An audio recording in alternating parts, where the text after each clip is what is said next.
Boa tarde. A gente está iniciando uma sessão assim, de prestação de contas informativa, até um pouco burocrática, e eu farei o possível para que ela não seja maçante, porque tem muito relato aqui, né? Ela começou desde nossa, talvez, terceira edição, por aí, quando eu pude usar uma verba que tinha de um projeto de pesquisa. Então, para justificar o uso da verba, eu fiz essa sessão em que eu relatava o que havia sido feito do último ano até o presente, não é? E aí, de repente, me pareceu uma coisa útil, porque nem todas as pessoas que vêm aqui já sabiam, tinham contato antes. Então, por exemplo, o Guido, talvez para ele seja um pouco repetitivo, porque ele estava aqui o ano passado, mas ele pode dizer, mesmo aquilo que você disse que ia fazer, você fez mesmo, né? No geral, brincadeiras à parte, eu vou fazer assim, um apanhado meio rápido, né, nesses 21 anos de existência, o que a gente fez ao longo do tempo, o que a gente está fazendo agora e as nossas intenções. Então, o que é a raiz maior do nosso trabalho vem sendo esse projeto matriz, as Canção das Mídias, Memória e Nomadismo, que começou no meu trabalho de pós-doutorado. Uma pergunta assim, um pouco modesta, né? Por que existem canções que insistem em não morrer, não em viver, em não morrer? Né? Onde está essa força, né, de se manter permanente? Isso envolve, né, cultura, né? Então, eu coloquei aqui rapidamente que mecanismos ocorrem de maneira a garantir a longevidade dessas canções, porque umas desaparecem e depois voltam. Isso é muito comum, né? Especialmente na cultura midiática. Esses 2 dias estamos falando bastante sobre isso. E alguns desses autores que servem de referência sempre, Yuri Lotman pela semiótica, Ramon Pelinsky era também alguém. Todos esses autores que eu vou falar, eles são pessoas assim, não se caracterizando por uma especialidade única, eles sempre se misturam com outras coisas. Então, por exemplo, o Pelinsky era um etnomusicólogo, mas era tangueiro, era uma série de coisas assim. O Zumthor, ele era medievalista, mas ele um erudito. A área de estudos dele era muito ampla. Mas o que a gente está estudando desses autores todos? Basicamente, os mecanismos de memória e esquecimento, um outro conceito que é de territorialização, vamos ver através dos exemplos um pouquinho, nomadismo, quer dizer, essas possibilidades que essas canções, no caso canções, porque é uma restrição, têm de ficar mudando de lado em lado para garantir sua vida. São, né, passeadeiras. E essa sobrevida, ela se dá em virtude da performance das tecnologias e também do uso. Então, esses autores vão nos instrumentalizar para isso. Delalande, François Delalande, né? É um compositor e também é semioticista, esse aqui vamos. Então, nós, como vocês vão observar, nós não estamos estudando aqueles gêneros do mainstream, não estamos falando de funk, não estamos falando de gêneros, de disputas de outra natureza, nós estamos falando de coisas um pouco mais passadas para trás e que hoje ninguém quer dar muito valor. Acho que você pode colocar todos os de uma vez, eu vou tentar sintetizar. Então, nossos objetivos, eles estão mais centrados no estudo do conceito de performance. Performance, pelo amor de Deus, não é assim uma apresentação, é muito mais que isso, né? É a relação do corpo como um instrumento em relação aos seus meios, suas formas de transmissão, tecnologia, amplificação. Se eu começar a falar assim, este microfone, minha performance muda, né? Então, todos esses fatores envolvidos, esse item, né? As variações do padrões de escuta, né?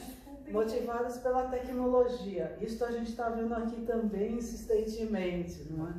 E paisagem sonora, outra coisa que foi falada ontem, o conceito do Murray Schafer.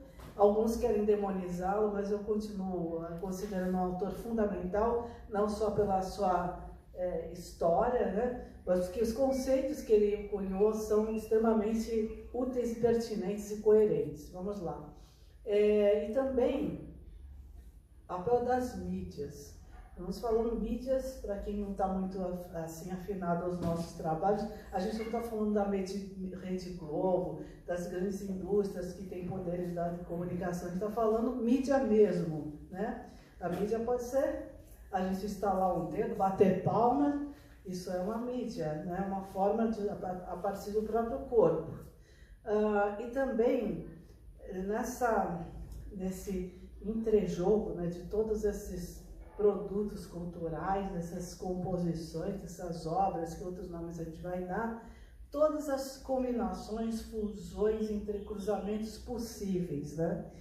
E claro, né, essas relações entre política cultural, audiência e tudo, elas, no nosso grupo, elas são um pouco secundárias, né? Sem querer diminuir a importância da recepção, não é isso, mas é que é um outro campo muito vasto. Nós não estamos tratando da recepção como um objetivo nosso. A nossa recepção é entendida como algo que responde ao que nós fazemos, né, digamos, nos bastidores. Ou seja, vamos pensar como se nós fôssemos as pessoas que estão atrás, né, do palco, em toda a produção, pensando no que essa audiência pode receber. Mas nós não estamos analisando a audiência em si, isso é qualitativamente importante. Sim, então aqui estão alguns dos autores, também incluindo-se aqui o Philip Tagg, que foi o pioneiro nos estudos da música popular. Eu acho que a gente pode passar, né? Aqui tem uma coisa muito interessante, né, que é o conceito de som. Aqui eu puxo a orelha de alguns dos nossos colegas, especialmente da comunicação, que chamam de sonoridade, algo que não é sonoridade, não é propriedade do som, mas como uma ideia de falar repertórios correspondentes a um determinado grupo, etc. Então, quando a gente está falando em som, a gente está considerando o conceito do de Lalande, que imagina a sua forma de existência, né? E, bom, se eu fosse entrar em detalhes, eu demoraria um pouco mais de tempo, mas, por exemplo, vou dizer, para não ser muito lacônica, né? Por exemplo, quando a gente pensa a Viviane, pena que ela não pôde ficar, né? Mas se a gente pensa na noção de som de uma sonata barroca, né? Então, ela não sei o que e contínuo. Esse não sei o que podia ser flauta, violino, um outro instrumento cuja possibilidade técnica de tocar, né, permitisse, né? Então não interessa muito naquele tempo, aquilo é tocável por esse instrumento, então tudo bem.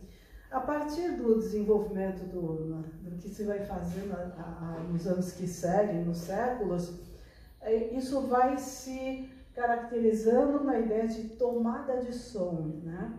Então, a ponto de, quando chega a música eletroacústica, isso ser extremamente fundamental. Quem estava ontem, né, viu, por exemplo, a partir dos exemplos da tomada de som para o cinema, para música de cinema, isso é extremamente relevante. De manhã também, a gente esteve na mesa aqui conversando sobre a música em streaming, existe também uma qualidade de escuta que proporciona. Isso aqui é algo que vem dos conceitos do de Lalande. Claro que volta e meia vocês vão me ouvir falar na revista que nós lançamos, né? Tem um texto do de Lalande que foi traduzido, está disponível aí também, em que ele expõe esse conceito. Bom, o que a gente vem estudando ao longo desses anos todos? Por exemplo, as relações entre a audiência, a escuta e a memória, a partir de repertórios, né? Especialmente rádio, cinema, televisão e depois, posteriormente, que veio surgir. O impacto dos artistas na relação entre esses repertórios, né? E também as versões locais e adaptações. Aí surgem coisas muito interessantes. as canções tradicionais como elementos de história de vida, isso na imigração vai ser importante, e também como isso é incorporado à paisagem sonora de cinema e tudo mais. Acabamos de ver exemplos aqui. Bom, o Christian Macadê, um colega meu, falecido faz uns poucos anos, aí, acho que alguns de vocês o conheceram, ele elaborou uma metodologia bem interessante, bem extensa, que assim, como é que você vai lidar com fonografias, com discos, como é que você vai analisar um repertório fonográfico. Então, vai desde a escuta das próprias matrizes dos discos, mas também, por exemplo, programas de rádio, cartazes de anúncios desses shows, como é que é elaborado o repertório, num cartaz, por exemplo, em que ordem aparecem os solistas, os grandes nomes, e por aí vai, né? Então, isso é uma metodologia que a gente adota, especialmente com som não digital, né? E aí a gente não tem quase nada. Vamos lá, seguindo. Bom, então aqui são algumas fotos de pessoas que participaram dos nossos projetos, né? Aqui à esquerda, Manuel Ramos e Lídia Miguez, que foi o projeto do Fado. Depois, ali em cima, Marta Fonterrada e a Adélia Pedrosa, que foi uma continuação do Fado também. E o Manuel Marques, ele participou, inclusive, de um encontro nosso, agora não lembro o ano que foi, precisaria recuperar. Aqui eu estou com a Marta novamente, o Dick Danello, o Jair Severiano embaixo, uma entrevista que consegui junto com o Leonardo Bonfim, que não está aqui. E aqui o Gilbert, né, que foi do último projeto da canção francesa, só para uma ilustração. Então, esse primeiro projeto, Canção da Leymar, ele durou bastante tempo, né, foram feitas muitas coisas, então a gente teve livro, documentário, teve hipertexto, enfim. E, bom, o livro foi editado aqui pela Realejo, porque a gente brigou que fosse algo que dissesse sobre a cidade. Foi as autoridades da cidade que eu bati pé para que lançasse, que assumissem como algo daqui, porque era fato, em Santos era um grupo de pessoas liderados por esse casal que se conheceu muito jovem. Em 41 eles tinham esse programa de rádio, 1941 era muito antigamente, né? E sempre com aquelas dificuldades financeiras e tudo, mas persistência eles foram, né?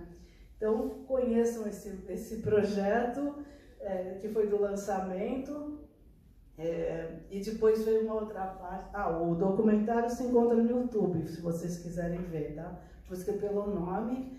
E aí teve uma outra parte em que a gente começou a conversar com colegas do estrangeiro. Então, como é que esse trânsito atlântico, né, se deu? Então, não vou avançar nisso, porque é uma outra, tem mais coisa, pode passar. Em seguida, a gente considerou essa fase dita hispânica. Engraçado, hispânico, né? Bom, o tango no Brasil, o tango do Brasil, né?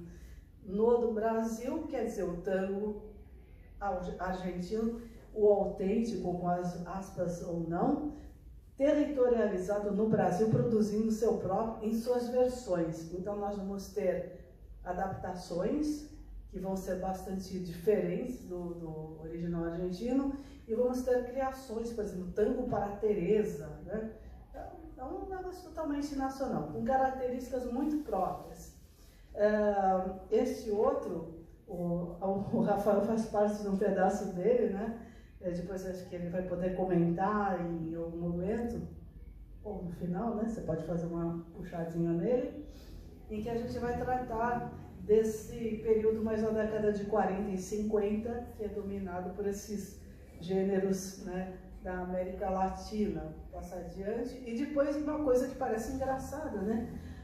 Se estuda tanto os italianos, a imigração italiana, mas não a música dos italianos. E eu, dando aula lá, eu vi que todos os alunos com sobrenome italiano, os compositores, os artistas brasileiros, não tem uma grande massa de italianos, né? É claro que nós temos o Gilberto Mendes aqui de Santos, né? Tem o Villa-Lobos, mas a grande maioria tem ascendência italiana. e ninguém tinha falado nisso. Então eu fui atrás, fiz um documentário, ele tem uns problemas, por isso eu não posso difundi-lo assim publicamente ou colocar no YouTube, coisas que ferem direitos autorais, que quem editou colocou a minha revelia, enfim, mas ficou interessante. Então nós temos desde Olivier Toni, temos o Dick Danello, Mafalda Minozzi, o saudoso Achille Pique, tem muitas,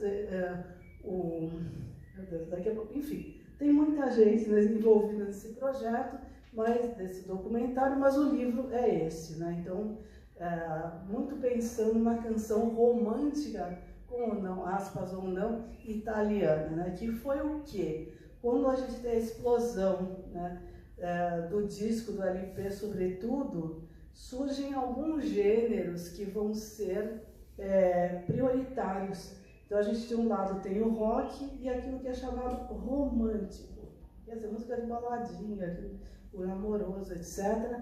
E aí vai aparecer muito o quê? Canções italianas, francesas e depois os outros. Então a gente fez esse estudo, depois vieram as francesas, fizemos as francesas e lançamos no ano passado, no encontro do ano passado. Quem quiser ler, é uma publicação aberta, né, que pode se colocar em PDF, né? Sur le ciel de Paris, a canção princesa da canção francesa no Brasil. Tem quantos autores, Rafael, que ele fez comigo? Uns 12, né? Com as 12 apresentações, não? Aí dá 14. Aí dá 14. Então, a gente teve uma apresentação da Bernadette Lira, do Didier Francfort, da França, não é? E, inclusive, a entrevista com o Gilbert, né? E a grande perda que a gente tem, que uma pessoa que sabia muito e contribuiu muito e fez um texto muito denso, a Nancy, ela faleceu pouco antes da gente publicar o texto, o livro. Então nós fizemos uma última revisão de formatação e tudo, e lançamos isso, até fizemos uma homenagem, né, Zé Renato, da Nancy, vai estar aí disponível. Bom, seguindo, aqui a capa do livro, vocês podem encontrar lá, e até fizemos um curso, a convite do SESC, foi o mês passado, né? Essas são algumas das fotos que eu consegui pegar no momento. Então, assim, um tipo de repercussão do trabalho foi esse. Claro que tem mais gente. E esse é o atual projeto, que estamos brigando por um financiamento. Um deles veio, eu espero que seja concretizado, né, pelo edital do CNPq. Estou tentando também com a FAPESP, mas tem um parecerista lá teimoso que não quer que a gente consiga e fica inventando coisas mirabolantes. Mas, enfim, temos esse. E de quem nós estamos tratando? Dos Brazilian singers, falsos gringos. Ou seja, aqueles cantores paulistanos, etc., que se punham nomes em inglês, cantavam um inglês meio precário, até letras no inglês esquisito, meio catado no dicionário, sim, porque não tinha inteligência artificial, não tinha Google, não tinha nada disso, mas que tinham a grande competência de aparecer em programas, por exemplo, do Chacrinha, né? Programas de auditório, que as pessoas entravam por um corredor, cumprimentavam, respondiam umas 3 perguntas, depois se apresentavam. Não, eles não podiam falar nada porque eles são gringos, então eles só acenavam, tiravam beijinhos, era muito engraçado isso, né? Mas, no entanto, eles fizeram um grande sucesso, né? E especialmente foi uma ideia para criar a trilha internacional das novelas. Então, se criava aqui, ficava mais barato, saía mais, né? Era tudo mais fácil, uma ideia muito, muito interessante, né? Um projeto bem concebido. Acontece que, né? Bom, Feelings, do Maurice Albert, é um sucesso internacional. A gente estava falando agora há pouco do plágio e tudo mais. Ele sofreu uma ação penal que durou 20 anos por causa de 5 notas. Alguém achou que era plágio, não sei que rumos a coisa tomou, mas cada ganho, né, 50% vai para a família do tal do Lulu Gasté, né? E então ela teve importância, repercussão. Mas no momento que se falava de Tropicália, canção de protesto, ninguém quer falar deles. Eles são uns quaisquer. Mas justamente porque eles estão sendo preteridos, nós queremos falar com eles, nós queremos entrevistá-los. Eles estão velhos, tem gente morrendo, o Christian morreu antes que a gente pudesse entrevistar, e a gente correndo atrás do financiamento, enfim. Mas nós vamos fazer, vamos ver se ano que vem a gente tem muitas coisas a dizer. E esses foram outros trabalhos que nós lançamos, né? Música e Mídia, Novas Abordagens sobre a canção, foi em 2007, o primeiro uma coletânea, onde está esse texto do Marcadê, que eu falei, né? Então, vejam que nós temos, por exemplo, o Brasil do Gilbertos foi resultante de um encontro, né? Mas há um tempo atrás, com som sem som também, Entre Gritos e Sussurros foi uma jornada, né? Em que a Juliana Colli, que indicou que a Viviane aqui estava presente, coordenou comigo. A música com o negócio foi algo que eu fiz em uma outra universidade que eu trabalhei. Madrigal Ars Viva, que vocês vão ver amanhã, né? O maestro Roberto Martins, ele falou assim, que a gente pode fazer? Porque eu estava pensando, 50 anos do Madrigal. Eu falei, vamos fazer um evento e um livro. E a gente fez o evento aqui. E o livro, né, também saiu, com contribuição bastante gente. Então são trabalhos que a gente vem fazendo. Tem mais alguma coisa? Sim. Com som, sem som. Foi um dos encontros nossos e que eu acho que ele se tornou mais importante ainda, né, depois desses movimentos aí de impeachment, de Dilma Rousseff e tudo mais. Ele se tornou algo bastante poderoso, né? Eu acho que a gente pode fazer. Bom, e como eu disse, né, nós achamos que isso que a gente faz, esses encontros, na verdade, são um meio que nós arranjamos de conversar com mais pessoas para alimentar o nosso trabalho, né? Nós somos um grupo de pesquisa, queremos formar uma associação, estamos em vias disso, estudando isso. Sintam-se convidados para ser signatários, participantes, amigos, etc. Estamos pensando nisso porque nós temos muitas limitações de ser um grupo de pesquisa filiado a uma universidade e sofrendo certos impasses dessas agências de financiamento que não permitem muita coisa, não é? E aí não fosse... são necessidades, tem coisas de vezes, você vai arrumar trabalho, você já não tem muito o que fazer, tem. Mas alguém tem que fazer isso, então alguém tem que começar. E aí o Ricardo Santiago já mencionava, nós fundamos a revista em 2020, estamos no 6º ano, né, e tem algumas coisas que eu falava ontem na revista Musicmídia, porque tem texto do Edson, por exemplo, né, que muito generosamente preparou, tem coisas desses autores até bastante conhecidos e relevantes, tem Lúcia Santaella, tem o Delalande, tem essa gente toda, não é? E eu espero que vocês também. E nós agora estamos com esse número em fluxo contínuo, quer dizer, foi aceito, passou por revisões, etc., publica, não espera ali um tempo muito grande, mas vamos manter a ideia dos dossiês, né? Então nós temos 2 assim em finalização. Um deles já tem 6 textos sobre patrimônio, né? Patrimônio cultural, música e mídias. E o outro sobre a economia do streaming, que foi o tema do ano passado, o Guido estava lá, né? Com muita satisfação, Paula também.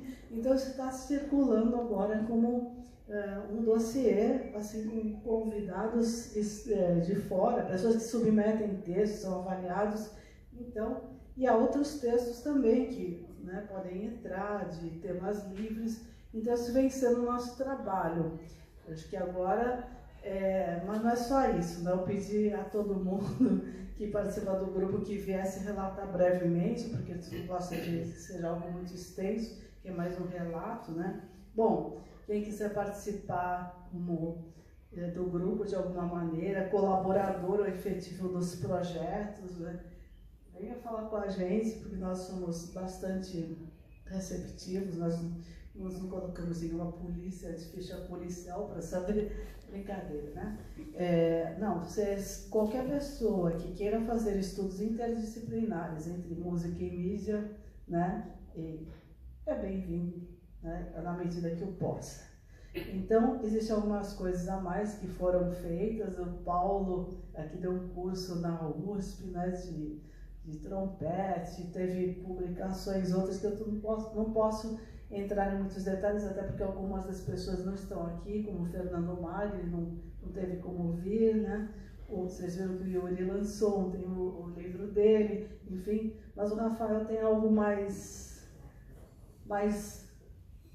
substancioso, né? É quase um pré-lançamento aqui, né? Mas não é um pré-lançamento porque não temos ainda a capa deste livro, ainda está numa fase assim em produção, né? Ou como a gente gosta de dizer, no prelo, ou se é que está, acho que talvez nem exatamente isso. Mas foi um projeto que surgiu muito graças às pesquisas que nós fazemos no Musimídia, principalmente o livro da canção hispânica, que trata das décadas de 40 e 50. E aquilo me trouxe contato com um repertório muito grande de cantores do rádio, né, do que a gente chama de era do rádio, e que eu já tinha alguma intimidade com esse repertório, que aprofundei muito nessa pesquisa que a Heloísa mencionou, e sou um dos organizadores do livro, juntamente com a Heloísa. E, dentre tantos, a cantora Nora Ney. E, me aprofundando na história dela, né, que aparentemente era só mais uma cantora do rádio que fez muito sucesso, mas ela tinha algumas peculiaridades. E duas delas é que o marido tentou assassiná-la porque não queria que ela cantasse, trabalhasse fora, né? E ela tinha que, na verdade, sustentar a casa porque ele não fazia isso. E ela conseguiu o que na época se chamava de desquite, né? Depois ele acabou confessando que tentou matá-la e tudo mais. E então o que hoje nós chamamos de feminicídio, foi uma tentativa de feminicídio. E ela conseguiu continuar a carreira artística dela. E o outro é que ela, apesar de muito sucesso na década de 50, como por exemplo Ninguém Me Ama, todo mundo conhece esse bordão Ninguém Me Ama, Ninguém Me Quer, que deu a ela o primeiro disco de ouro da indústria fonográfica no Brasil, ela, a partir dos anos 60, ela não conseguia mais se colocar profissionalmente por conta de política. Ela era militante do Partido Comunista Brasileiro e uma pessoa muito ativa. Ela organizou excursões para a União Soviética no final da década de 50. Vocês imaginem uma mulher fazendo isso naquele tempo, né? Então ela realmente tinha essa peculiaridade, e isso levava o Brasil para os países da cortina de ferro, do que era chamado de segundo mundo, e nos colocava em diálogo com aqueles países, né, fazendo com que nós não ficássemos presos apenas à hegemonia estadunidense, ocidental, europeia.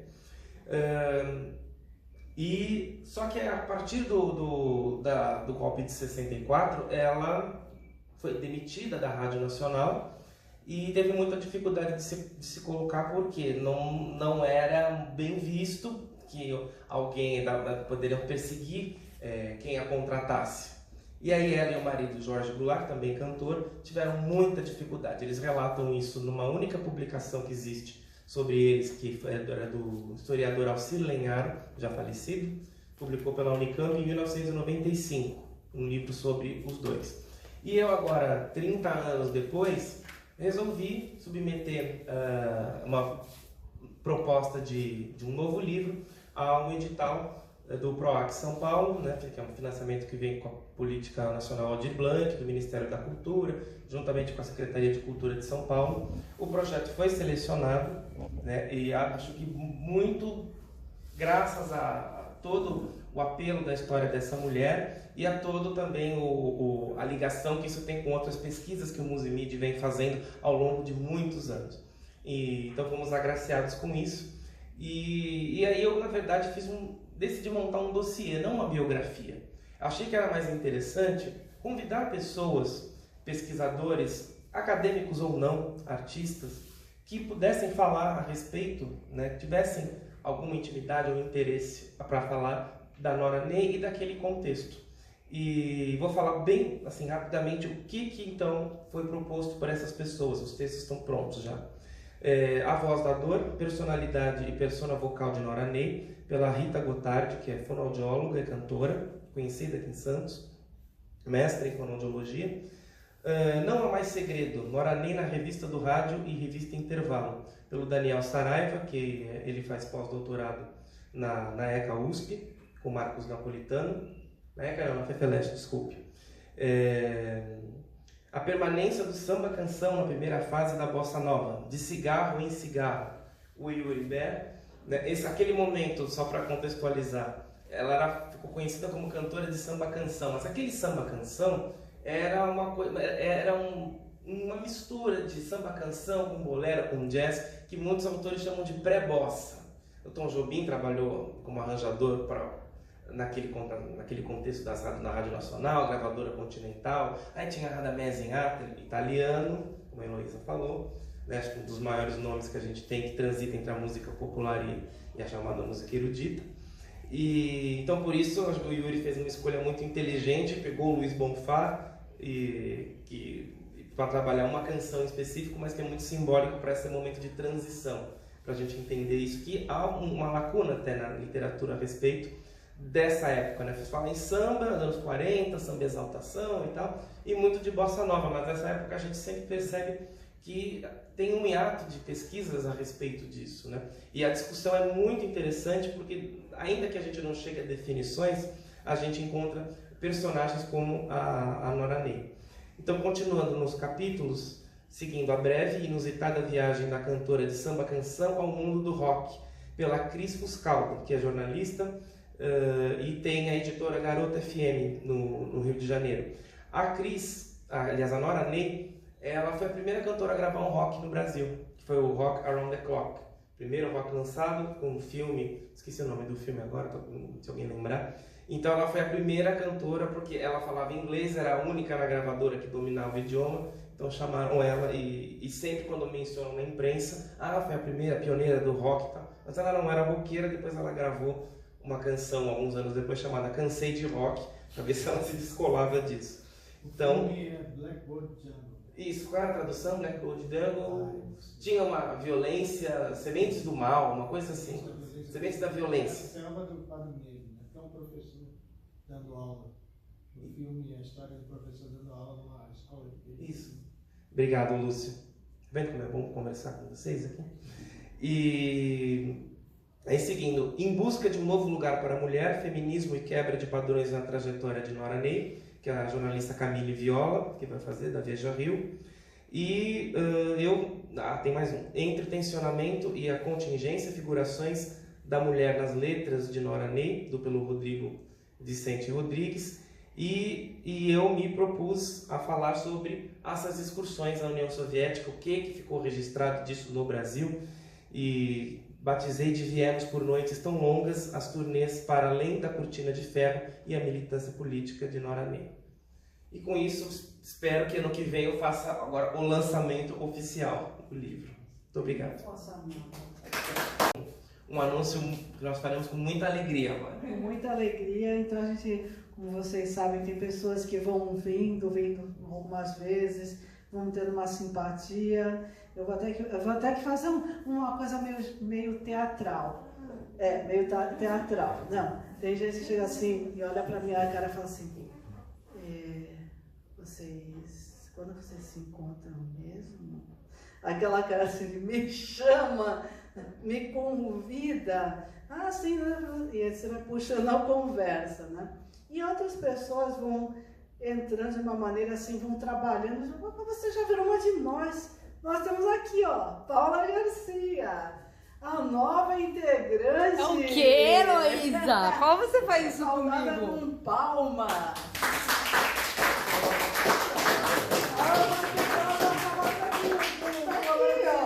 Olha aqui, que eu não sei o que aconteceu com o que eu tenho. Eu ganhei do ano Que passado, sumiu. eu guardei, tá Eu vendo? tenho um olhinho, tá vendo? Isso aqui é identidade. Olha aqui, ó. Bem-vinda, Paula. Obrigada, Nós temos mais uma mulher nesse grupo. Tem muito pouca mulher, né? Eu ia me oferecer, quando eu vi ali, eu ia me oferecer, né? Porque a gente trabalha lá, eu sou orientada da professora Bárbara Heller, lá na Unip, e a gente trabalha com memória, né? Aí quando eu vi os falsos gringos aqui, memória, eu falei, eu acho que eu posso contribuir, tô terminando a minha tese, né? Eu no ano que vem, acho que dá bom. Já vai ter um Lero com aqueles gringos todos. Mas é assim, então a gente encerra essa sessão dessa maneira muito importante. Obrigada. E quem quiser participar, não é? Já é bem-vindo, né? Só basta querer e trabalhar. Então a gente encerra esse momento, essa sessão. Espero que não tenha sido muito maçante, né, para quem ouviu. Os nossos livros estão disponíveis por aí, é questão de procurar. Né? Os meus, a minha tese e minha dissertação, não, mas eu estou colocando, digitalizando aí. E leiam a gente, leiam a revista, comentem. E você disse que a gente não conseguiu transmitir pelo Instagram porque tinha... A gente precisa de seguidores no Instagram, porque a gente precisa de 1000 seguidores para poder transmitir. A gente tem 600 e pouquinho. Então, sigam. Pois é, o ano passado não precisava, aí esse ano precisava. Por isso que Qual que é o arroba, Rafael? @muse.mid. Muse.mid. Por favor, sigam. Fale para os amigos seguirem. Para o ano que vem a gente conseguir transmitir ao vivo. Isso mesmo. E o que a gente sempre fala, né? Acho que vocês perceberam, vocês já são amigos da casa, que nós fazemos uma coisa meio caseira, né? A gente não tem praticamente financiamento. Vocês vão ver alguém se virando aqui, apresentando o trabalho, daqui a pouco vai pegar a assinatura de documento, depois vai pegar um suquinho, pegar não sei o quê, vai no banco. Ou como vai tentar dar as boas-vindas às pessoas, mas nós somos um grupo de pesquisa, nós não somos uma empresa, não somos nada aí com financiamentos aí, nós não somos mainstream para conseguirmos tanta coisa assim, então é tudo na boa vontade. Por isso a gente usa aquele lema, né, que aparecia no saquinho da padaria: se gostou, fale para os outros, se não gostou, fale para nós. Não é? Então, encerrado isso, a gente faz uma pequena pausa e com muita satisfação e alegria a gente vai receber a Laiana Oliveira, que é uma cantora, um jovem talento de múltiplas facetas e que vem aqui como ela mesma, Laiana, mas também como alguém do núcleo Hespérides das Américas, né, do qual nós duas participamos também, né, que trabalha músicas brasileiras e latino-americanas, dos contemporâneos sobretudo, né? Então teremos Laiana em breves minutos.